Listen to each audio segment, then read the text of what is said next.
Okay. Now, without further ado, what we thought would be a great idea was this whole year is on stories, as you know, God's big story. So we thought, wouldn't it be great? We have heard some stories this morning, actually, haven't we? Loads of stories. But we thought it would be really great to hear some stories of people's lives and how God has transformed them. And so I am going to invite up for our first, we're going to do this once a month, but I would like to invite up Averil, who is, let's give her a round of applause, shall we? Sam, do you want to help Averil up this side? Yeah, we order that the other side. Good, thank you. Well, folks, I'm up. You haven't got your microphone yet, Ave. Come and sit down. There's your microphone. Okay, so Averil, just tell us just a little bit about you. Lots of people will know you here, but some people will have never met you. So just a little snapshot of you would be brilliant. Right, my name is Averil Hopwell. We just saw it up there. And also I'm known as Ave. This is for the people that don't know me. I've been here for 30 years in this church. Becca said, say you're single. Well, I am single. I don't know the relevance, but I'm single, right. I'm a bit past it now. It's going to be like this, yeah. So there you are. That's me. Okay, so we are looking at stories and we're looking at new beginnings especially. I would be really interested to hear about the start of your life, the beginning of your life. Okay. Do you want to tell us about that? Oh, yes, yeah. Well, the first beginning in my life, obviously, was my birth. And the sensation I got was, whoosh, I've arrived. Do you remember that then? I do. Do you? I don't remember that myself. No, I'm sure a lot of people don't. But I thought, why? Like this. 2 days later, my father walked out the door, never came back. He left my mother and 3 children, including me, a 2-day-old baby, in rented property and no income. So that was my entrance into the world. My mother got, we called it depression then, and the war had started. So it was chaotic. And she just didn't know what to do. She couldn't afford the doctor. So she just walked out the house and walked parks, streets, anywhere, until it started to get dark, and then she would come back. Now, I was told this because I'd already got my eyes open, And I was left alone. And then neighbours started to try and help. And my sister, who was 13 years old, and I got a brother 15, my sister left school. She killed her education to look after me. And I had a 13-year-old girl who'd never experienced babies, right, looking after me.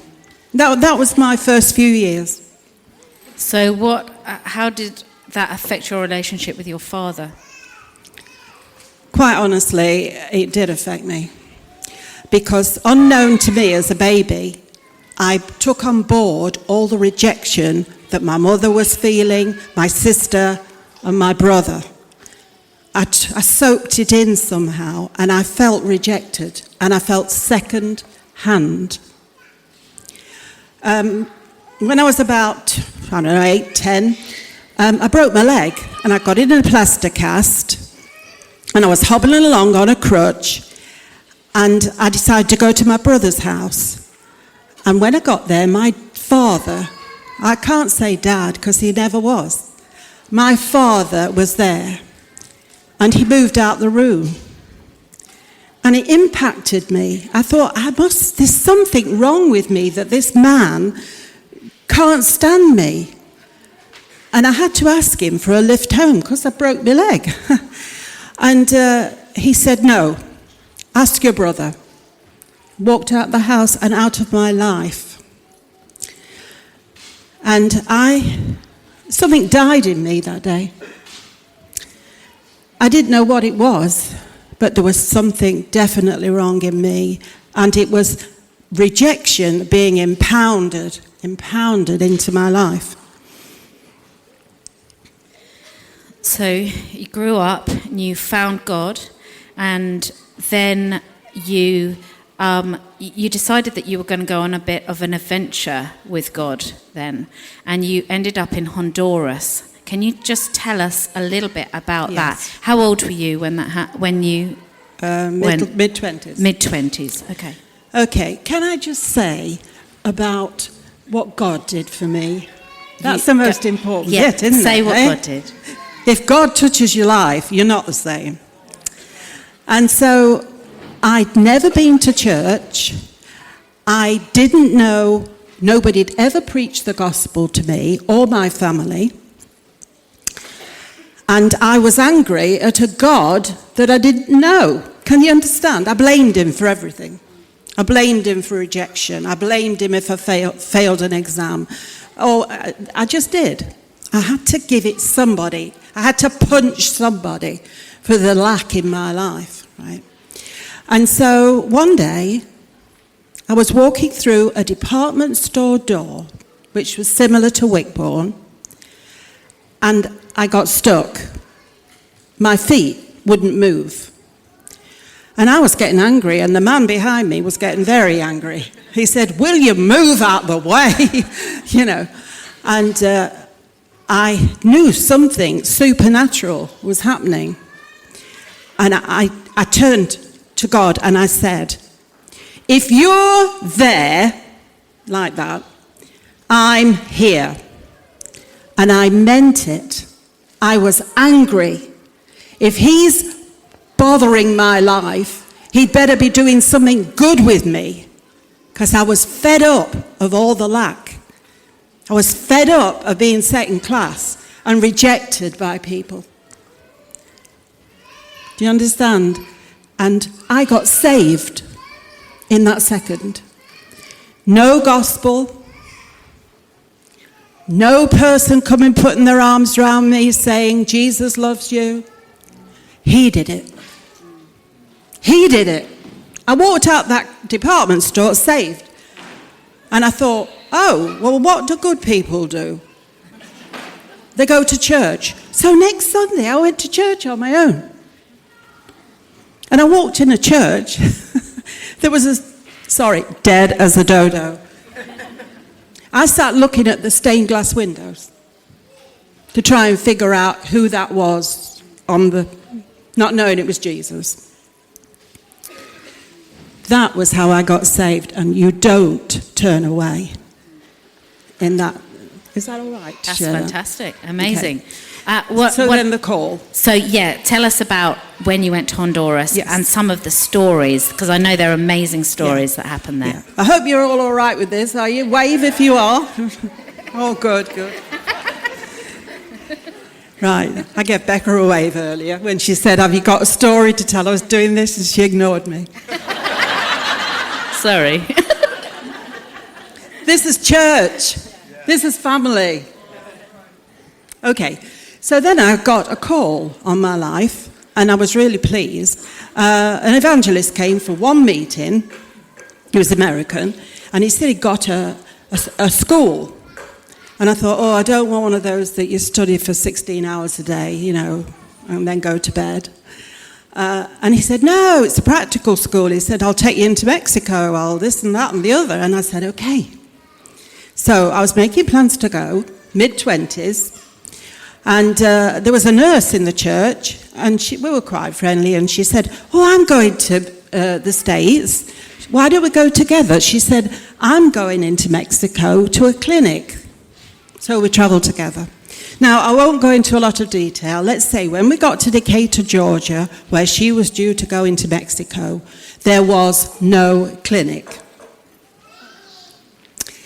Right? So she said, oh, what do I do? I'll come with you. So unbeknown to this evangelist, 2 of us were on the way. And we travelled, it was 4,000 miles, I think, down the east coast to Decatur, and 3,000 miles across the south to the Los Angeles place where I was going, on a Greyhound bus. And you'll remember, some of you, at a certain point in time, Britain said you can only take £50 with you. Anybody remember that? So we travelled on £50. Well, it soon went. And we didn't have anything to eat or anything like that. So we just had to pray our way across the States, to be honest. And God got us there. And they took the nurse, my friend, in. So we went into Mexico and did all sorts of things. And then he went to Honduras. I'd never heard of it.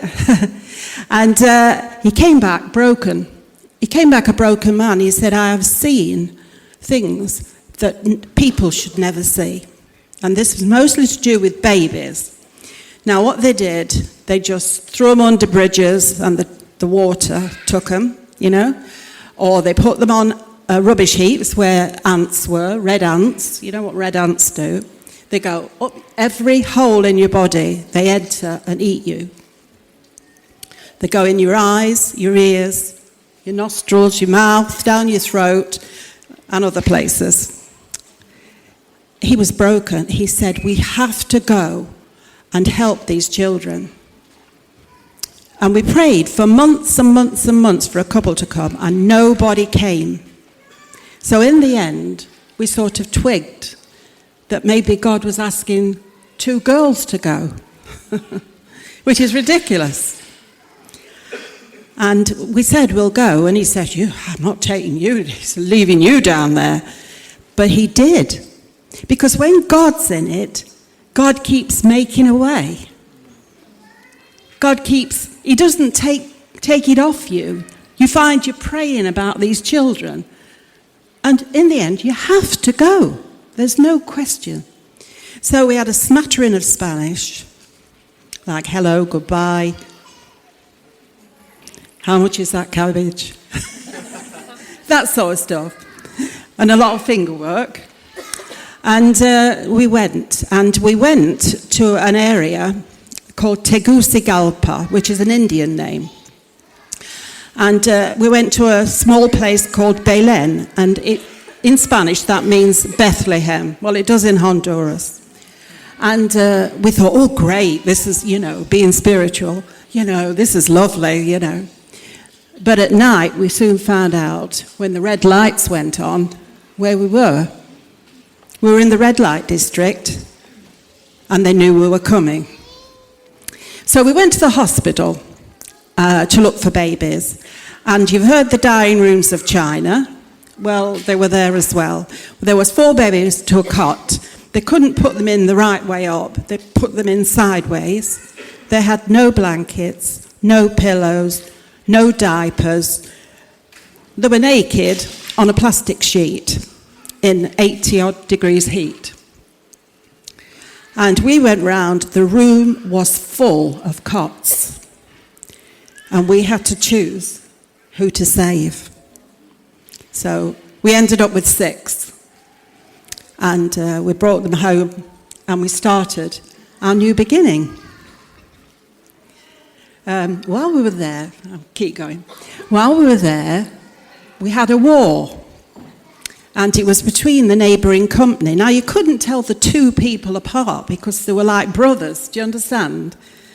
It's like a Welsh person and an English person, a Scottish person and an English person. So you didn't know who was who. And while we were in the house, planes going over and all sorts, I was putting the babies, 6 babies, under the bed for safety. And while that was happening, there was a bang on the door, a terrific bang on the front door. I mean, it was a crowd of men. And they were saying, let us in, let us in, let us in. And Josie went and put her back to the door, and she says, no, and tried to hold the door. I was putting babies under the bed. A man ran in the back door, an El Salvadorian. They were chasing him. And stuck a knife between my shoulder blades. And my first reaction, I'm just telling you reality. I'm telling you reality. It can happen here. While I was saying, oh no, don't do that. I've got 6 babies under the bed. While I was trying to tell him this, right? The men at the front door were doing their best to get in.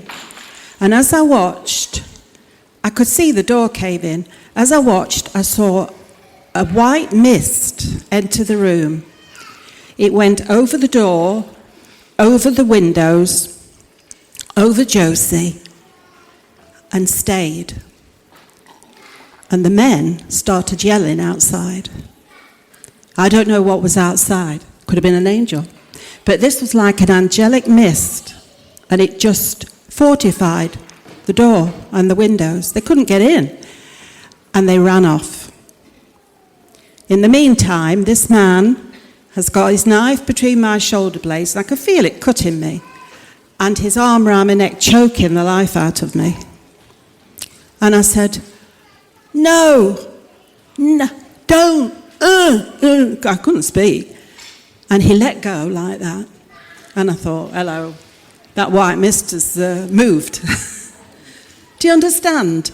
We are helpless without God. You can think you can do it. You can't do it. But if God puts you in a situation, He'll do it.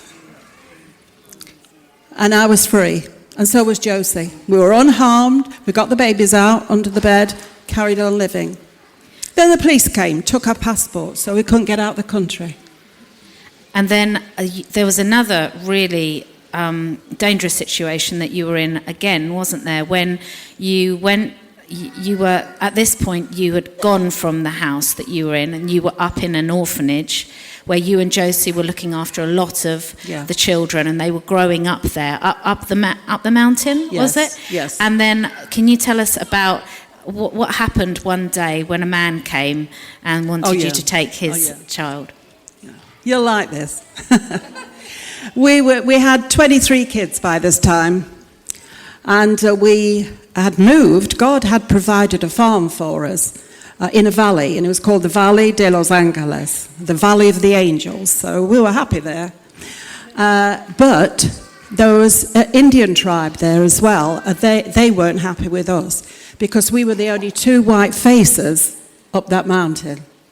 There was nobody else, just Honduranians and Indians. And so one day I was working, and I saw this man coming up the drive with a little one like this, and he was kind of dragging him.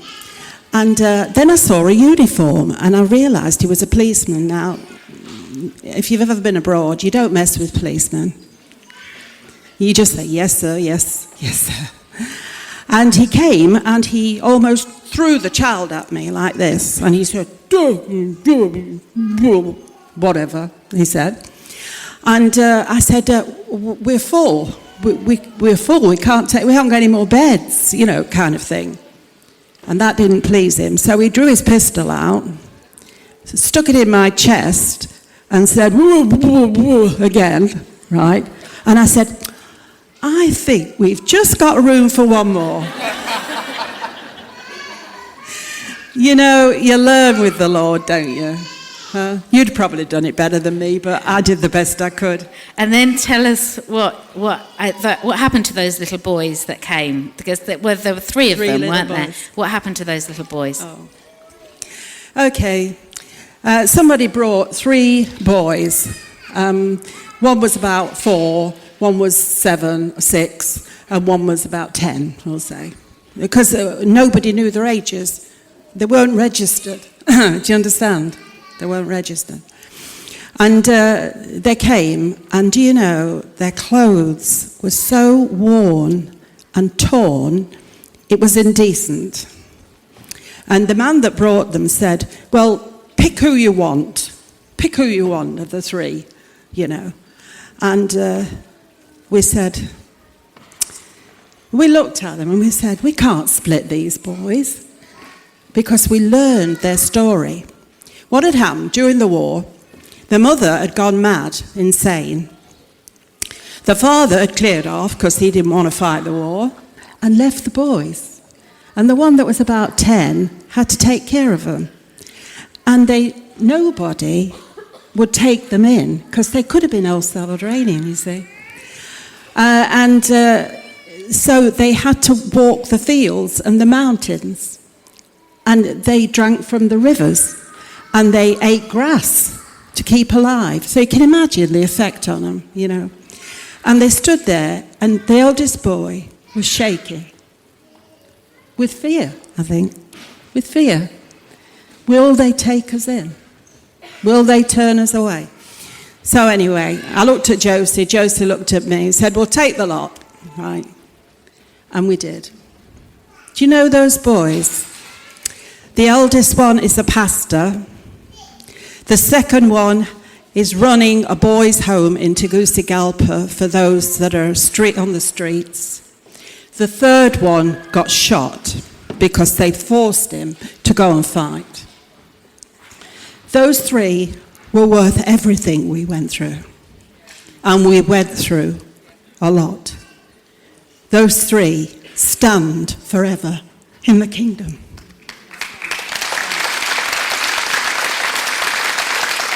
Now, Averil, your story is amazing, and I know that you have only just touched on. Oh yeah, it's just a few tiny little things about what's happened in your life,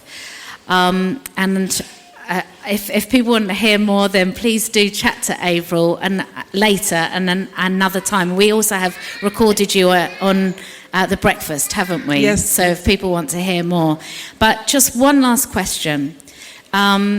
What would you, if you could say something to us as a church here, what would you like to say? Well, first of all, I would say love and appreciate the family of God. You might not get on with everybody, you know, but get on with the family of God, because that's what he's sowing everything into. And I would like to thank your dad. Sorry, David, if I embarrass you. But when I came back to England, I was in the north. And my brother-in-law was in the Midlands. And he had a verse. God gave him a verse. And it was about Phoebe.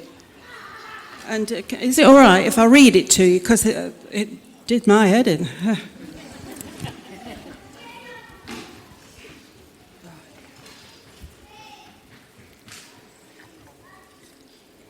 Just bear with me. Bear with.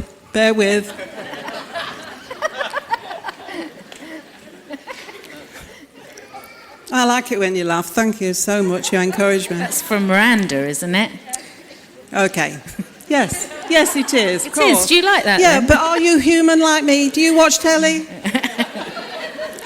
Right, here it goes. This is what God gave to Bill. Receive her with a Christian welcome and help her in whatever matter she may require assistance from you. That's pinning him down, isn't it? And so he said to his wife, we've got to contact Averil. We've got to. So she did, and she said, are you all right? And I said, oh yeah, fine. Because what had happened to me was, my contract had ended with Ernie, the premium bonds. That's where I worked. The contract had ended, so I had no job. My flat was demolished because they wanted to build a flyover to get onto the freeway.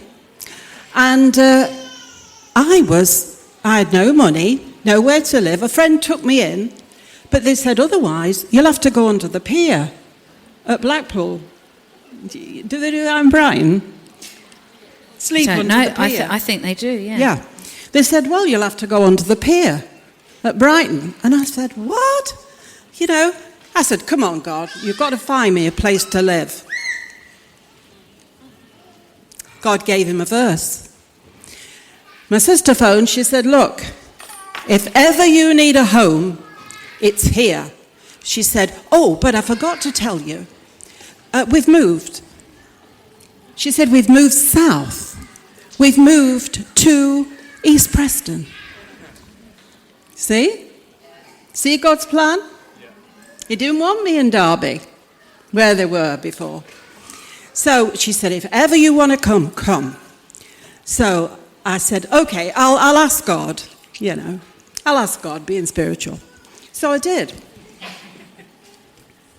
And this is what he gave me. Acts 8:26. It was Philip in Samaria. He said, rise up and go south. Thank you for listening. You're listening, I can tell. He said, rise up and go south. And I swallowed hard. He said, so, and then the next verse said, Philip got up and went. And so did I. I just packed my bags and went. Brilliant. I've got something. Yeah. I'm bursting to tell you. Okay. So I came south and they said, oh, do you know, we've been looking around for a church. And we're going to Rustington Fellowship. Would you like to come? I said, yeah, okay, I'll come. Now, this is where David comes in. Because we went in and John Smale was there, and God bless him, he's with the Lord now. He did a wonderful, wonderful job. And David Thatcher. And I looked at them and I thought, they are godly men, And so I asked God quickly as I was coming out of the meeting. I said, I asked him 5 questions. I said, come on, you've got to tell me whether this is the right place. I don't want to waste time. And the first one was, do they love God? Do they love each other? Think about your church. Do they preach the gospel? Are people getting saved? And do they love the community?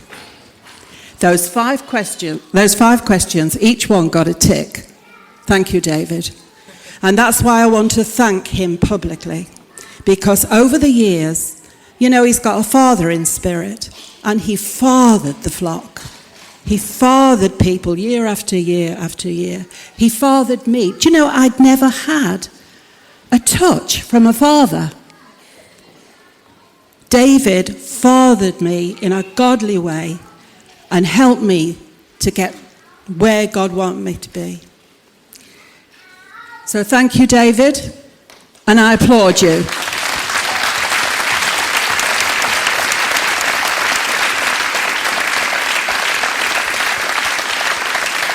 And let me tell you, the man is still doing it. Okay. Brilliant. Thank you so much, Averil. That's absolutely amazing. Thank you. Let's give Averil a round of applause, shall we?